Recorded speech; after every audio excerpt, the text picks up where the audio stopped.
I want to explain why there's so much talk about AI taking ET jobs. A lot of IT work is made of repeatable tasks like writing boilerplate code, generating test cases, fixing common bugs, drafting documentation, and handling routine support. Tools like Claude can do many of these tasks quickly, so managers see immediate cost and time savings.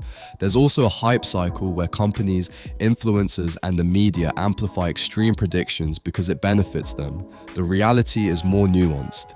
AI replaces tasks, not entire careers, overnight.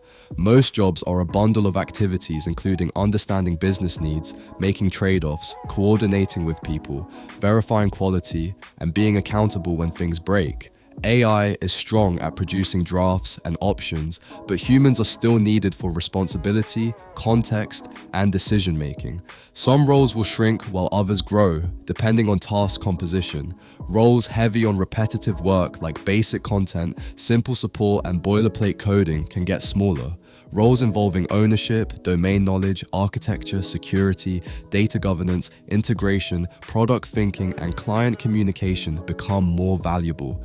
The shift is uneven. Some people will be displaced, many reshaped, and some will become far more productive. Claims that AI will close doors for IT companies are mostly exaggerated. IT service companies will not vanish, but they may need to change to meet client demands for faster, cheaper routine work. Companies that fail to adopt AI will struggle, while those that embrace it can win more work and offer new services. The real risk for most people is that those who use AI effectively will outperform those who do not. Hiring will likely favor candidates who combine AI skills with deep domain knowledge. If your daily work is mostly copy and paste and repetitive tickets, AI will hit it hard. If your work is problem framing, stakeholder management, design decisions, debugging complex systems, security, and accountability, AI becomes a powerful tool, not a replacement.